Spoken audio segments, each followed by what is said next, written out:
Yo, what's up, guys? All right, so nothing crazy to talk about this week except for the Azuki Mint. It was like a complete flop. Azuki's got crushed. Potatoes, actually all NFTs they got kind of got crushed. I did grab a additional potato because I just like 9gag and I like what he's doing. I don't think I'm really gonna grab a yeah, because the Azuki, I mean, it's great, but the NFT collection that they created, it basically just kind of dilutes what the current Azukis are. So, like, these are Azukis here, and let's show you guys the elementals so you guys can tell the difference. If you're gonna buy an Azuki, I would say the best thing to do is just grab an elemental. It's like a fraction of the price, and it's literally the exact same thing.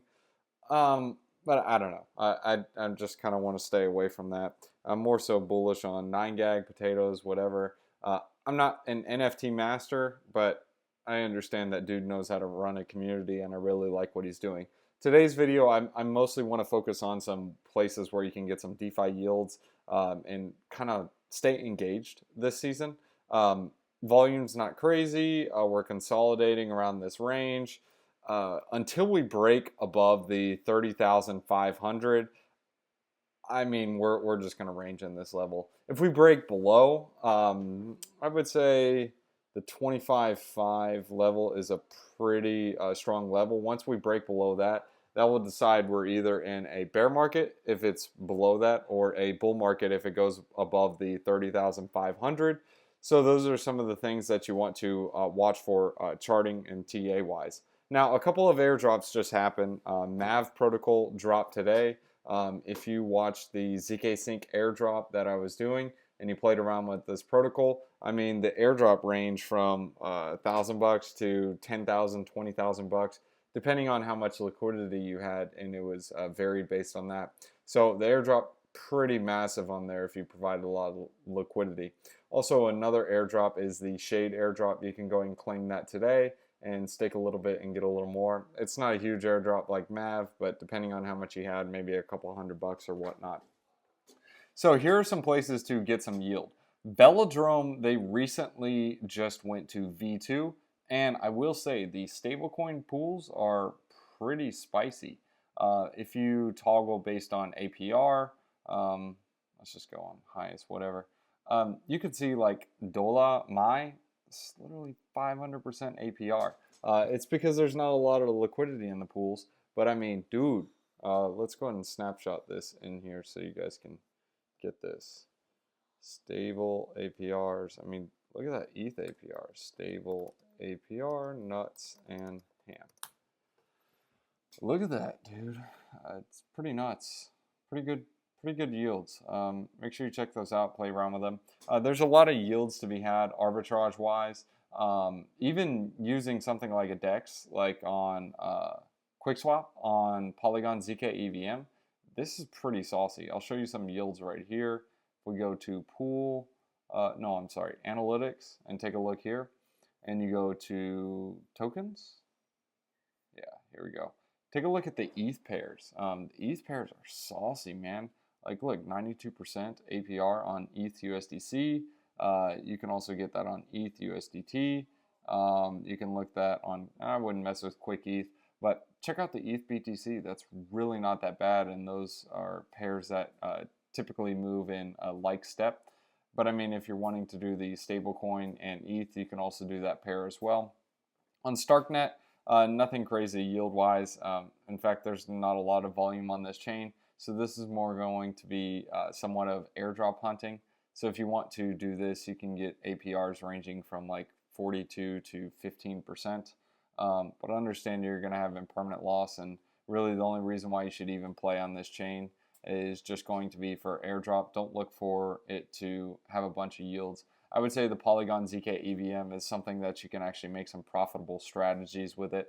And they even have a integration on ZK or ZK Sync, which is basically another type of airdrop chain. And if you take a look at the TVL on DeFi Llama, it is popping off chain wise. It actually topped out around 175 mil. No, 176 mil. This is one of the only greens. So you got ZK Sync, you got Starknet, and you got Polygon ZK EVM. These are the only chains that are planning on doing airdrops. There are others, but these are the ones that are the furthest along. But going back to ZK Sync, you can get some pretty good yields here. MAV token just dropped, so that's going to be the highest yield. Don't chase that yield. It's about 1,000%. You're going to see some crazy impermanent loss. Be careful with that. Don't mess with it. Instead, look for something, maybe some stablecoin pools, where you're not going to have a lot of impermanent loss. Sure, the yields are going to be much lower, like 10 to 15%, but it's something that's much more sustainable. And then you even have like the ETH USDT. Of course, factor in impermanent loss. Make sure you understand what you're getting into, and understand when you're going on here. Look at it as like a airdrop farm. Don't come over here thinking you're going to make a bunch. It's not going to be. So look for a stable pool and kind of just airdrop farm. Do volume, make some swaps, and do it with a couple of wallets, and you can farm the airdrop. What's really cool is on Sync USDC and ETH, you can actually lend out your LP pair and you can borrow against it. Keep in mind this is leverage, so be careful with it. You can see people are already levering up, hence why the APRs are a bit higher for the USDC. But if you wanted to somewhat semi-hedge your position, or at least have like a hedge strategy, or get creative with it, you can lend out the LP tokens, borrow a little bit of stables, borrow some ETH, and kind of get creative with it. Or you can more heavily skew it towards the ETH side and only borrow USDC, or you can more so heavily skew it to the short side. So say, for example, you're bearish, you think the market's going to nuke, well, then you can borrow some ETH. Be careful with that because ETH is a deflationary asset, and typically it tends to have short squeezes and tends to pump. So understand what you're getting into when you have a short position on an asset like that. Some other yields or other things to note is if you are lending out some tokens on Taro, make sure you withdraw some of the pools. You can see these are being deactivated. You don't want to get landlocked and stuck in here. I understand the APRs may look spicy. Don't chase the yields. You can get locked in, get out. Other things to note, ZK Lend. This is on Starknet. Yeah, so you're going to need Bravos and an Argent wallet. Again, this is going to be some farming, but the yields not bad on Bitcoin and USDT. And Pendle Finance. If you are an Arbitrum, pretty saucy over here with the GLP pool. Make sure you play around with it, see how it works, but understand GLP is going to be sunset in the future. So I wouldn't really look in advance like 272 days. 272 days is like an eternity in crypto. Crypto moves fast. So I wouldn't recommend getting into something like this, but at least see the technology and at least the strategies that they're deploying. So that way you can actually understand the value creation that goes to the Pendle token. It's kind of like Curve, but on roids for selecting all these different pools. People can juice their yields, so let me show you what it looks like.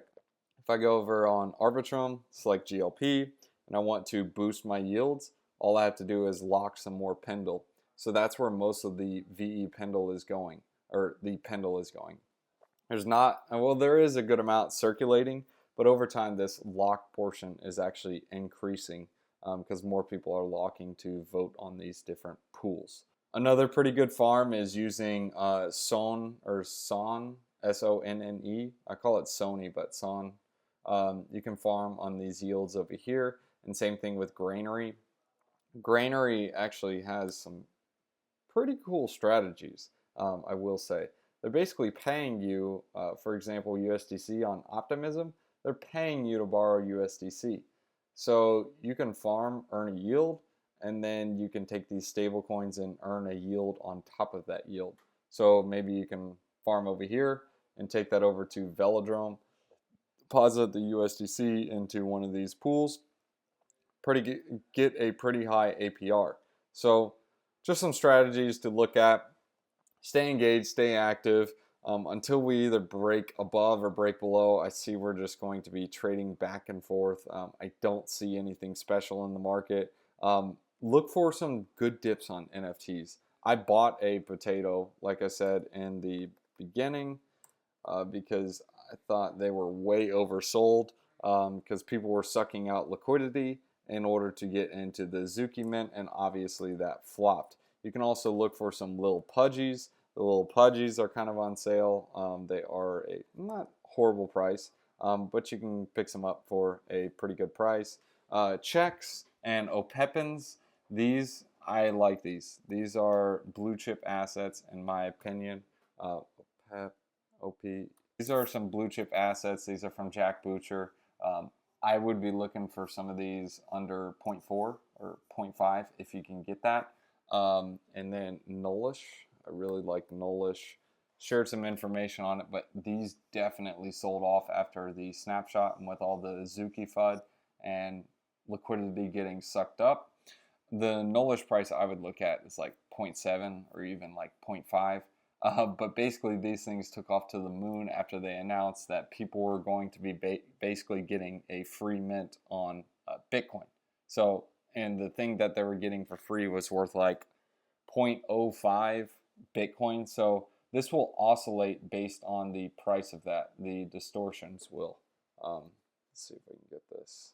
But you can see here they are trading at 0.89, and you go under the activity.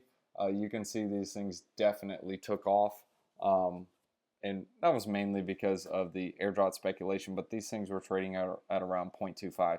So if you can get some like at 0.5 ETH, I think it would be a pretty good deal because you aren't getting the free one on Bitcoin, but this creator, Nullish, he tends to reward a lot of his holders like constantly. So guys, some other things I want to talk about. Now is not the time to be going all in into like these little meme coin degen plays and just kind of like going one-handed willy or whatever you want to call it. Just be careful. This is Bitcoin and ETH season. You want to stick with the stronger plays, and if you are looking to deploy, it's one of those things. If you already have crypto exposure, there's nothing wrong with waiting and getting more certainty with what's going on in the market. But if you have zero crypto exposure, it could be a good time to at least DCA, grab a couple of blue chips, and kind of see what happens. One of those things that's also is like cracking down is KuCoin. They are now doing a KYC. So basically, US users are just like roasted after July 15th. And I see this happening to more and more of these exchanges as there's more of a crackdown and the